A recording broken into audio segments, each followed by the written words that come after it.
తెలంగాణలో అధికారమే లక్ష్యంగా కాంగ్రెస్ దూకుడుగా వ్యవహరిస్తోంది. అసెంబ్లీ ఎన్నికల వేళ గెలుపు ఎజెండాతో ముందుకు సాగిపోతోంది. ఇప్పటికే గ్యారంటీ స్కీమ్ల ప్రచారంలో స్పీడు పెంచిన కాంగ్రెస్ బస్సు యాత్రలతో ఆ జోరు మరింత పెంచుకుంది. కానీ కాంగ్రెస్ లో అసమ్మతుల వైఖరి మళ్లీ రాజుకుంటోంది. మొదటి జాబితాలో టికెట్ ఆశించిన వారికి కొందరికి టికెట్ దక్కలేదు. ఆశావాహులంతా అసమ్మతి రాగమెత్తుకున్నారు. పొన్నాల లక్ష్మయ్య సహా మరికొందరు బీఆర్ఎస్ గూటికి చేరుతున్నారు. మహబూబ్ నగర్ కు చెందిన నాగం జనార్దన్ రెడ్డి టీపీసీసీపై గుర్రుగానే ఉన్నారు. దామోదర రెడ్డికి టికెట్ కేటాయించడంపై భగ్గుమంటున్నారు. కాంగ్రెస్ అధిష్టానం జోక్యం చేసుకోవాలని, తనకు టికెట్ కేటాయించాలని డిమాండ్ చేస్తున్నారు. మరికొంతమంది టీపీసీసీ వ్యవహారాన్ని బాహాటంగానే తూర్పారబడుతున్నారు. మరి నేపథ్యంలో టీపీసీసీకి రెబెల్ తలనొప్పిగా మారింది.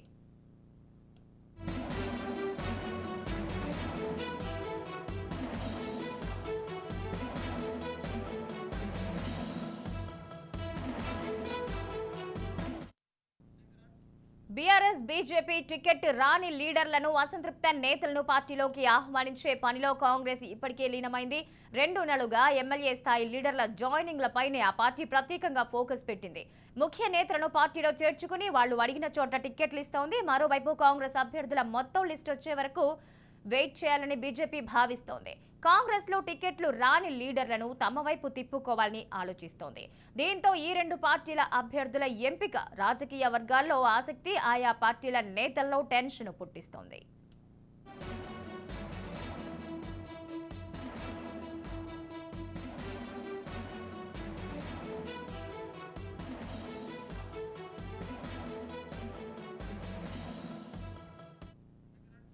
మరింత సమాచారం విక్రాంత్ ఫోన్ లైన్ లో అందిస్తారు. విక్రాంత్, చెప్పండి. ఒకవైపు దూకుడుగా తన ప్రచారాన్ని అయితే తీసుకెళ్తుంది, కానీ ఈ నేపథ్యంలో ఎప్పుడైతే కుదురుకుంటున్న సమయంలో ఇంకా అసమ్మతి సెగలైతే ఇంకా వస్తూనే ఉన్నాయి కాంగ్రెస్ నుంచి. సో దీనిపై అధిష్టానం ఎలాంటి నిర్ణయం తీసుకునే అవకాశం ఉంది? ఆ సీటు రాని వాళ్ళని ఆ డిమాండ్స్ ని ఎంతవరకు నెరవేర్చే అవకాశం కనిపిస్తోంది?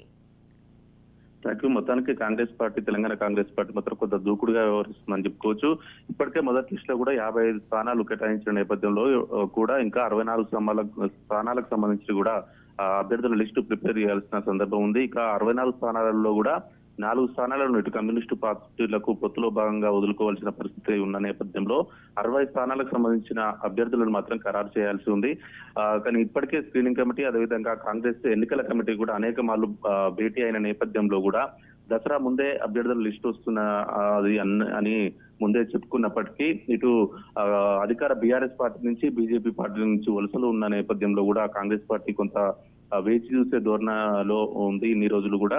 అదే విధంగా ఇటు కమ్యూనిస్టులకు సంబంధించిన పొత్తుల విషయంలో కూడా కొంత క్లారిటీ రాని విషయంలో కూడా లిస్టు ఆలస్యమైందని చెప్పుకోవచ్చు. కానీ ఈ రోజు మాత్రం మరోసారి స్క్రీనింగ్ కమిటీ, అదేవిధంగా ఎన్నికల కమిటీ, కాంగ్రెస్ పార్టీకి సంబంధించిన ఎన్నికల కమిటీ 2 సమావేశాలు కూడా ఈ రోజే ఉన్నాయి. అవసరమైతే 60 స్థానాలకు సంబంధించిన లిస్టు, లేదంటే మినిమం 40 స్థానాల నుంచి 45 స్థానాలకు సంబంధించిన లిస్టు మాత్రం ఈ రోజు రాబోతుంది. అవసరమైతే ఇంకా చేరికలు ఉంటాయని కాంగ్రెస్ పార్టీ చెప్తున్న నేపథ్యంలో అవసరమైతే ఆయా నేతలకు సంబంధించిన 10 స్థానాలను హోల్డ్ లో పెట్టి 50 స్థానాలకు తగ్గకుండా కూడా ఈ రోజు లిస్ట్ మాత్రం విడుదలయ్యే అవకాశం మాత్రం కనిపిస్తుంది సాయంత్రం లోపు. ఇదిలా ఉంటే ఒకవేళ ఫస్ట్ లిస్ట్ లో ఇప్పటికే 55 స్థానాలు ఖరారు చేసిన నేపథ్యంలో కూడా దాంట్లో సుమారు 20 స్థానాలకు సంబంధించి కూడా అసమ్మతి నేతలు మొదలైన నేపథ్యంలో కూడా కాంగ్రెస్ పార్టీ కొంత తలనొప్పిగా మారింది. ఇటు అధికార బీఆర్ఎస్ పార్టీకి వెళ్లిన సందర్భం ఉంది. మాజీ పిసిసి అధ్యక్షుడు పొన్నాల లక్ష్మయ్య కావచ్చు, నాగం జనార్దన్ రెడ్డి లాంటి వాళ్ళు కావచ్చు, నల్గొండకు సంబంధించిన కొంతమంది నేతలు కావచ్చు, వీళ్ళంతా కూడా గతంలో కాంగ్రెస్ పార్టీలో చాలా సంవత్సరాల నుంచి ఉన్నాం, కానీ కొత్తగా వచ్చిన వాళ్ళని ఎంకరేజ్ చేస్తుంది కాంగ్రెస్ పార్టీ అని మాత్రం వాళ్ళు చెప్తూ కాంగ్రెస్ పార్టీ మీద నింద వేస్తూ మాత్రం పక్క పార్టీల వైపు చూస్తున్న నేపథ్యం ఉంది. దాంట్లో భాగంగానే ఇటు Congress party second list late కావడానికి కూడా ఇది ఒక రీజన్ గా చెప్పుకోవచ్చు. అవసరమైతే లిస్టు విడుదలైతే మిగతా పార్టీలకు వెళ్తారనేది మాత్రం కాంగ్రెస్ పార్టీలో ఉంది. అందుకే కొంత ఆలస్యం చేస్తుంది. వీళ్ళు ఆలస్యం చేస్తున్న కొద్ది కూడా ఇటు కేంద్రంలో అధికారంలో ఉన్నటువంటి బీజేపీ పార్టీ కూడా కాంగ్రెస్ తర్వాతనే లిస్టు ప్రిపేర్ చేయాలనే ఆలోచనలో ఉన్నట్టు తెలుస్తుంది. అవసరమైతే కాంగ్రెస్ పార్టీలో టికెట్ రాకపోతే బీజేపీ పార్టీలోకి వస్తారనేది వాళ్ళు అంచనా వేసుకుంటున్నారు. ఈ నేపథ్యంలో అవసరమైతే కాంగ్రెస్ పార్టీలో టికెట్ ఈ రోజు వస్తే వాళ్ళని కొంతమందికి టికెట్ రాదు కాబట్టి వాళ్ళ అసంతృప్తులను ఎలా నిర్వహించాలనే దాని మీద మాత్రం కాంగ్రెస్ పార్టీ మల్లగులాలు పడుతుంది. ఇప్పటికే దానికి సంబంధించి ఒక కమిటీ కూడా ఏర్పాటు చేసింది. మాజీ హోంమంత్రి, సీనియర్ నేత అయినటువంటి జానారెడ్డి నేతృత్వంలో కూడా అసంతృప్తులను సంతృప్తి పరిచేటువంటి బాధ్యత మాత్రం అతనికి అప్పచెప్పారు. ఇప్పటికే నాగం జనార్దన్ రెడ్డి లాంటి వాళ్ళని కూడా కలిసి మిగతా పార్టీలకు వెళ్లకుండా మాత్రం అడ్డుకునే ప్రయత్నం చేస్తున్నాడు జానారెడ్డి. చూడాలి మరి మొత్తానికి ఈ రోజు మాత్రం సెకండ్ లిస్ట్ వస్తున్న నేపథ్యంలో అసంతృప్తులను ఎలా బుజ్జగిస్తారనేది కాంగ్రెస్ పార్టీ చూడాలి. మరోవైపు ఇటు హామీలకు సంబంధించి కూడా ఇప్పటికే మేనిఫెస్టోకు సంబంధించి మాజీ మంత్రి శ్రీధర్ బాబు నేతృత్వంలో కూడా మేనిఫెస్టో భేటీ అనేక సార్లు జరిగింది.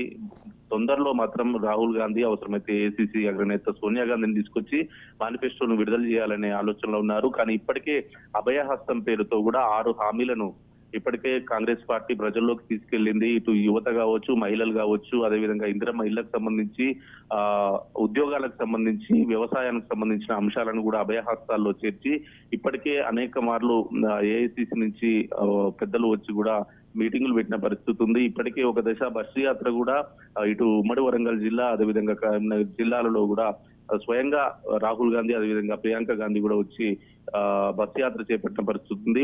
మరో 2 రోజుల్లో కూడా ఇటు రెండో దఫా కూడా బస్సు యాత్ర ఇటు ఉమ్మడి మహబూబ్ నగర్ అదేవిధంగా నల్గొండకు సంబంధించిన జిల్లాలలో కూడా మరోసారి ప్రియాంక గాంధీ అదేవిధంగా మల్లికార్జున ఖర్గే, పక్క రాష్ట్రమైనటువంటి కర్ణాటక సీఎం సిద్ధరామయ్యను కూడా తీసుకొచ్చి బస్సు యాత్ర చేపట్టాలనే ఆలోచనలో మాత్రం కాంగ్రెస్ పార్టీ ఉంది. మొత్తానికి ఈ రోజు మాత్రం దాదాపు 40 నుంచి 50 స్థానాలకు పైగా లిస్ట్ తో మాత్రం ఈ రోజు సెకండ్ లిస్టు విడుదలయ్యే అవకాశం మాత్రం చాలా స్పష్టంగా కనిపిస్తుంది. Right, thank you Vikrant.